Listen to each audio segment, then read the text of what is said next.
If you live in the hood, please don't get a dog if the amount of kids you have exceed the total amount of bedrooms in your fucking house. If you put your dog in the backyard because you can't be bothered to take it for a walk, then you don't need to have a dog. Get a fish or something. Okay, but lock in real quick. I have a friend who took great care of his old dog, and it was a pit bull. He had it ever since he was about 3 years old, and he walked the dog every day, rain or shine, played with it all the time, and it showed because it was a pit bull and it had the calmest temperament ever. He was still playful even though he was just old, and he follows me, so he probably knows that I'm talking about him. Hi, Pookie. But on the flip side, there's a family.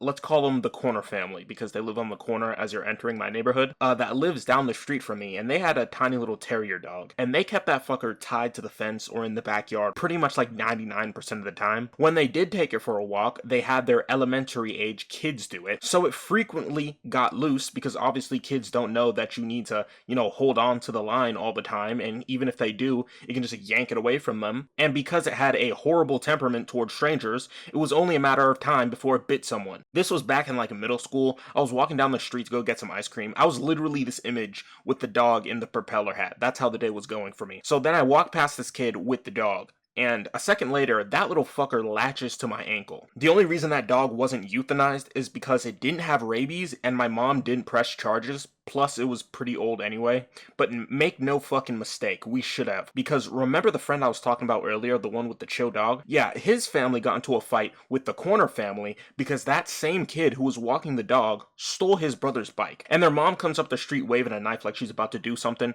Oh wait, she did, and she has the restraining order to prove it. This woman receiving any unemployment benefit is a waste of taxpayer funds of the highest degree, in my opinion. And a completely different family, unrelated, they have 3 girls. Their mom keeps pumping out babies. She's pregnant again as I fucking speak. And for a present, she thinks it would be a great idea to get these girls 2 beautiful dogs. I'm talking about brown curly hair straight out of a fashion competition. And what do?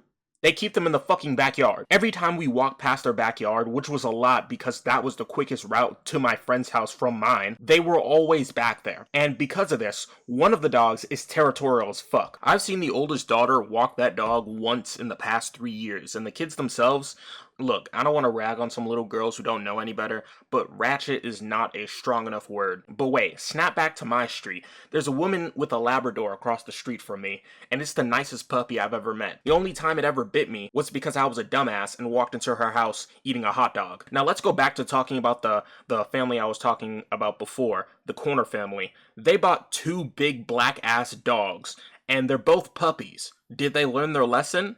Fuck no! They've got them right there, right where the other one was. And because there are 2 dogs instead of 1, it stinks like dog shit whenever you drive into the neighborhood. Like I was saying before, there are no bad dogs, only bad owners. And if the owner can't parent their kids, how the hell are they gonna parent children and animals of a completely different species?